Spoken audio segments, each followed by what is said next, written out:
Hello and welcome back to another horror story. আজকের ঘটনাটা যে পাঠিয়েছে সে সরাসরি আমাকে না করে দিয়েছে যেন ঘটনায় তার নাম উল্লেখ করা না হয়।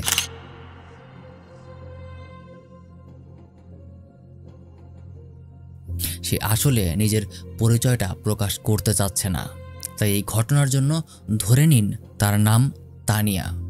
তানিয়ার এই ঘটনাটা একটা আনসলভড ঘটনা, অর্থাৎ এই ঘটনাটা এখনও তার সাথে চলমান আছে। তাহলে চলুন বেশি কথা না বাড়িয়ে ঘটনাটা শুরু করা যাক। 2007 বা 8-এর দিকে তানিয়া তখন অনেক ছোট ছিল। আমাদের আর সবার মতোই তানিয়াও তার নানা বাড়িতে প্রায় ঘুরতে যেত। আমাদের বেশিরভাগের মতোই তানিয়ারও নানা বাড়ি অথবা মামা বাড়ি খুবই প্রিয় একটা স্থান ছিল। কিন্তু এখানেই তানিয়াকে এমন কিছু ঘটনার এক্সপিরিয়েন্স করতে হয় যেটা তার এই প্রিয় জায়গাটাকেও আস্তে আস্তে অপ্রিয় করে তোলে। নানা বাড়ি গেলে একটা কাজ কম বেশি আমরা সবাই করে থাকি, সেটা হলো নিজের নানা নানির সাথে ঘুমানো। আমি নিজেও যতবার নানা বাড়ি গিয়েছি আমি বেশিরভাগ সময়ই আমার ছোটবেলায় নামার নানির সাথে ঘুমাতাম। তানিয়াও ঠিক একই কাজ করত। একদিন রাতের বেলা হঠাৎ তানিয়ার ঘুম ভেঙে যায়। ঘুম থেকে উঠে এসে দেখতে পায় তার নানা আর নানি দুজনেই সজাগ এবং উঠে বসে আছে। দুজনকে এত রাত এভাবে জেগে থাকতে দেখে তানিয়া তার কিছুটা অবাক লাগে, কিন্তু ছোট মানুষ আর চোখে অনেক ঘুম বেশি থাকায় ব্যাপারটাকে সে তেমন একটা গুরুত্ব দেয় না।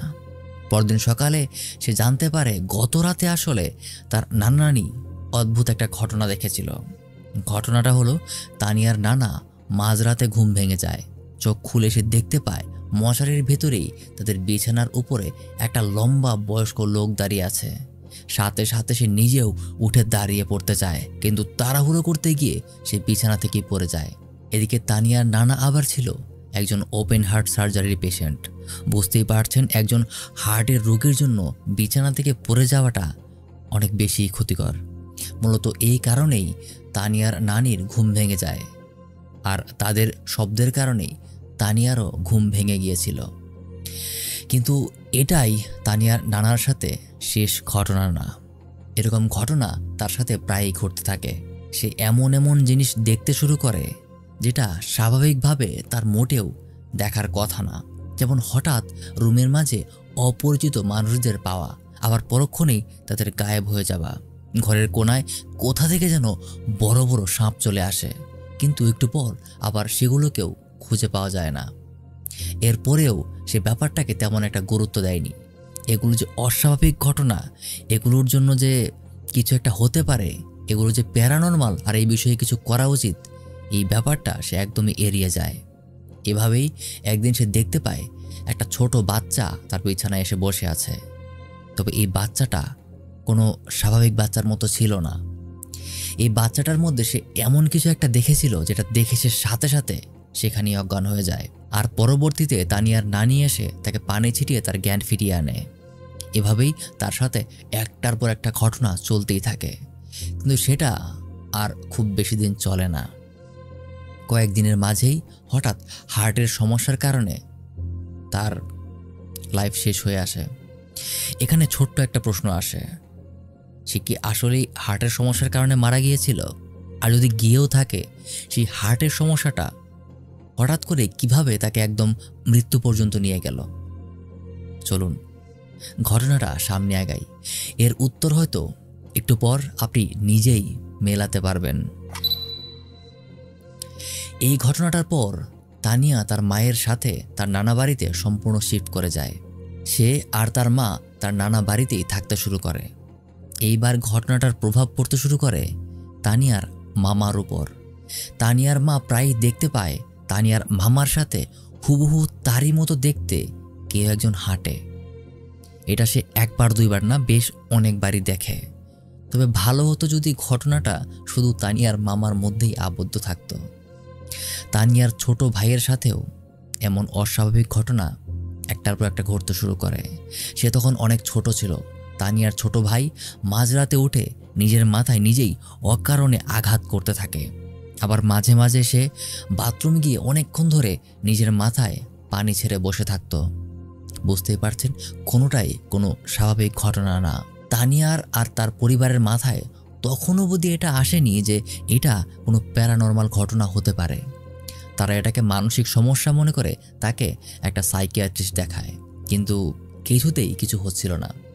অনেকটা সময় স্বাভাবিক থাকলেও হঠাৎ করেই মাঝে মাঝে এরকম উল্টাপাল্টা আচরণ সে করতে শুরু করে।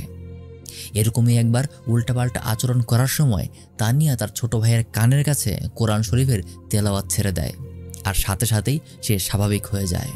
আর তখনই বুঝতে পারা যায় যে এটা কোনো মানসিক সমস্যা না, এর পেছনে হয়তোবা অন্য কিছু আছে। আর এদিকে তানিয়ার মামার অস্বাভাবিক আচরণ দিন দিন বেড়েই যাচ্ছিল। প্রায় প্রায় সে চিৎকার করে ওঠে যে তার সামনে নাকি অজস্র পোকামাকড় ঘুরে বেড়াচ্ছে। যেখানে অন্যরা কোনো কিছুই দেখতে পায় না, সেখানে সে পোকা পোকা বলে পাগলের মতো চিৎকার করে।